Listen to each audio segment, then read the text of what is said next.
Hello Antique and Garden Showcase friends, and welcome back to the channel.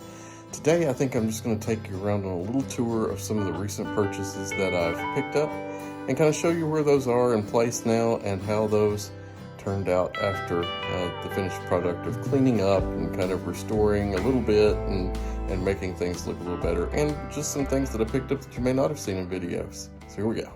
So the first thing I want to take you up to see is the credenza, and it's in the entrance foyer, and in the entrance foyer I also have a beautiful over 100-year-old Hershey clock, which is not working, and I need a really good clockmaker that's experienced in Hershey to get me a part for this beautiful thing so it can actually run again. So anyway, that's one thing.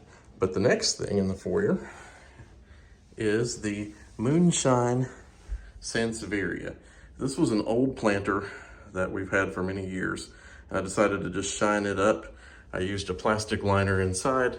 Sansevieria is good for low light. We get a mixture of light in here, so you know, this is it's called Moonshine, not after the drink moonshine. It's actually should have been called Moon Glow. It has sort of a silvery look to the leaves, and I think this is going to be a really pretty addition to the entrance foyer.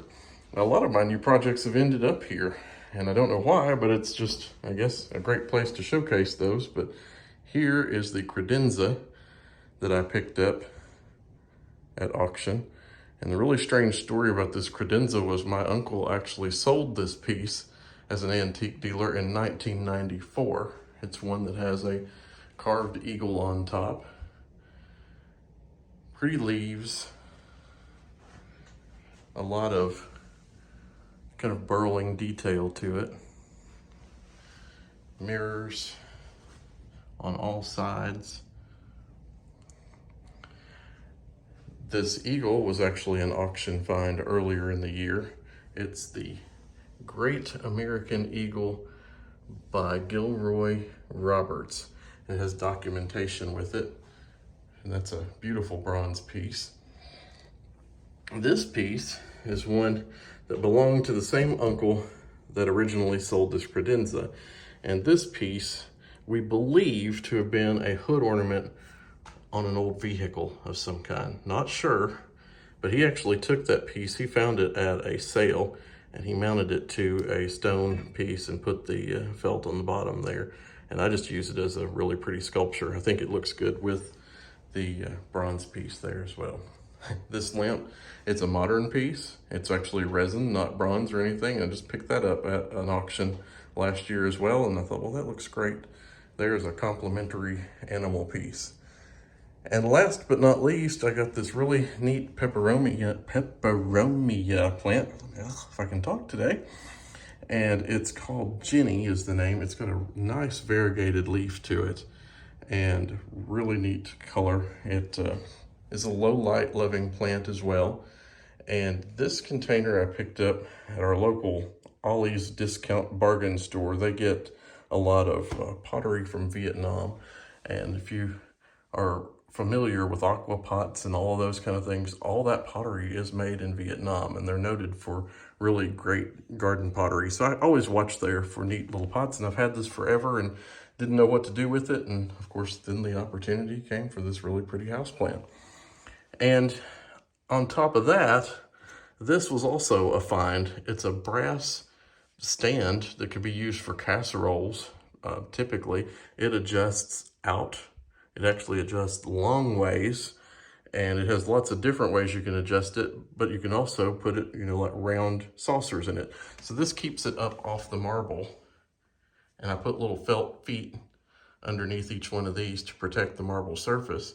But I thought, well, that makes a really nice kind of figural plant holder to complement the rest of this piece. So there you have it.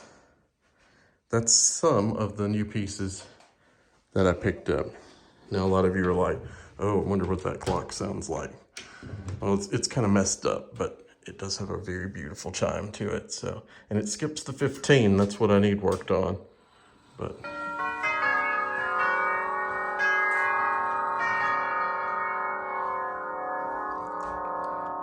yeah, it's the whole quarter hour stuff is messed up on it.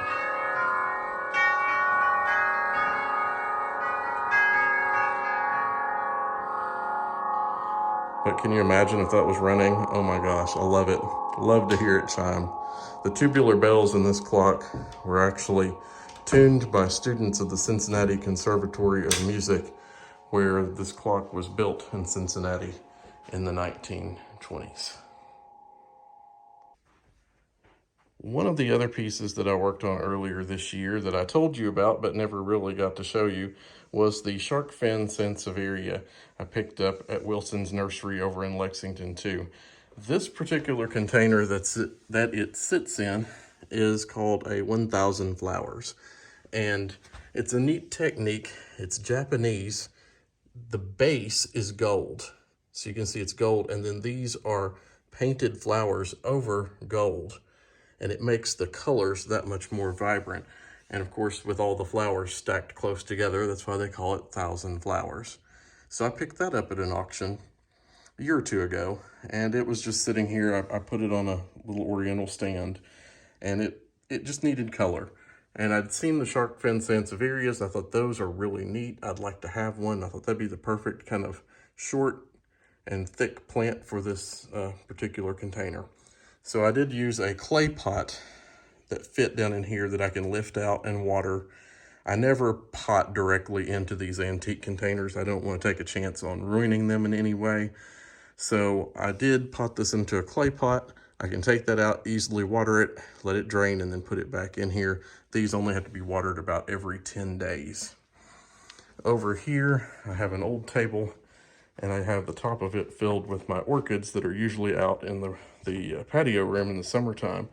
Got one over here blooming right now, and didn't have much luck with the others. Of course, you all remember I got kind of sick last year. I let my orchids slide out there, and they kind of got dry, but they've really bounced back this winter.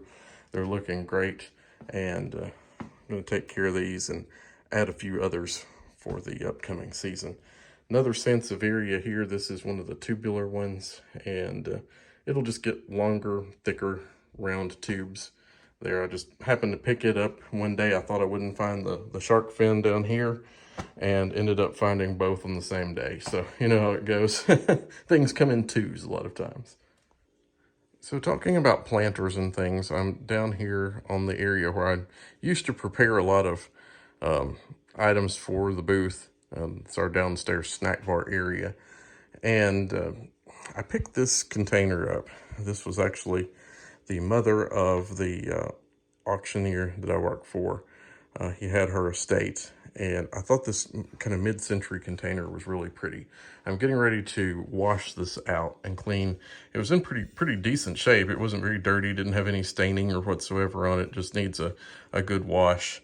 And I'm not going to plant anything directly in this. I'm actually going to take this planter and make an orchid garden and put the little orchid pots in here. I'm going to get maybe like 3 of the minis and do a spring container in this. I think it's going to look really nice. That way I don't have to worry about water sitting in this, because this is an old glazed ceramic, and I'm afraid, you know, too much temperature change, too much water, moisture and things like that, that's what can cause crazing on a lot of your ceramics. And we've talked about crazing quite a bit on this channel. And you know, this pot being in such great condition, I don't want to risk that and risk temperature extremes and whatever. So I'm going to keep it indoors. And like I said, little individual pots, maybe 3 of the mini orchids in there in spring colors. I think that'll look good. And that may actually go up in the foyer on the credenza.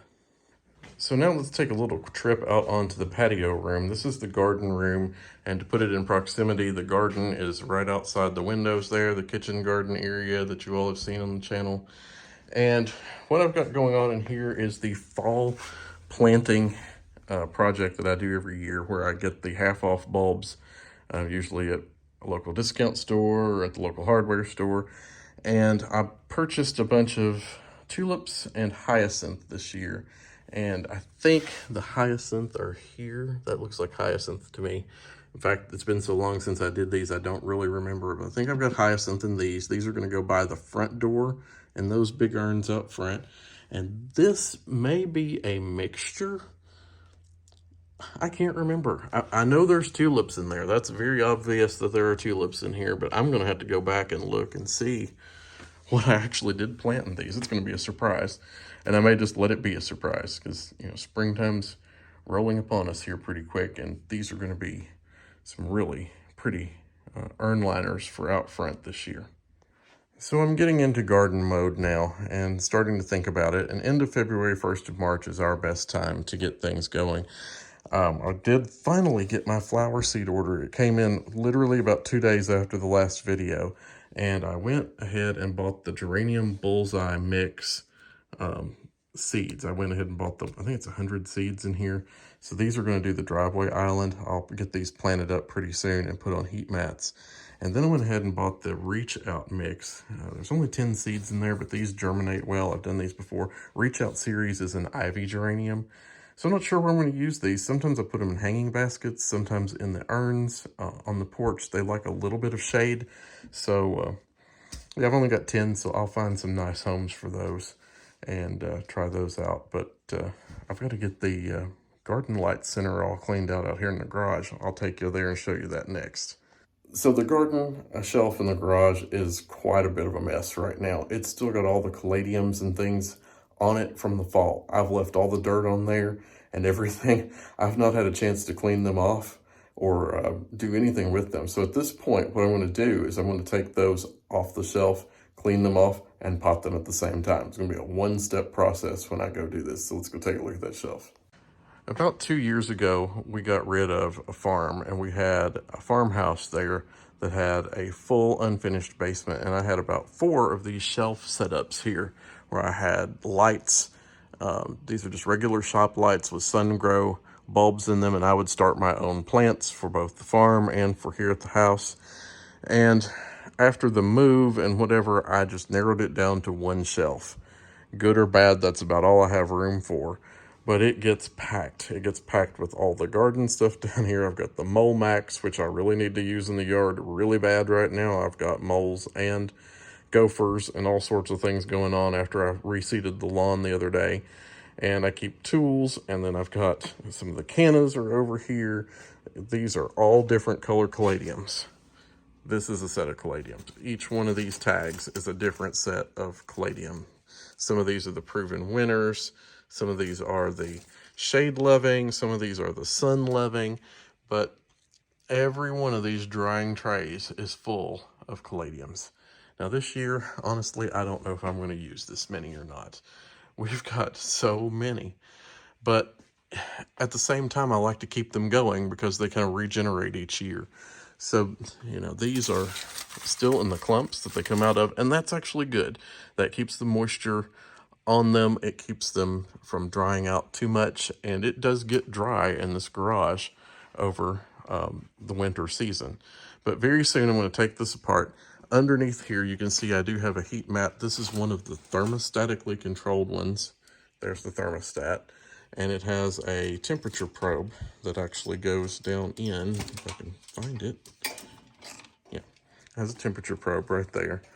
And what you do is you just put that down inside the pots up here, and it lets the heat mat know when those pots and the soil in those pots have reached the desired temperature. And I typically keep seed trays and things around the mid-60s.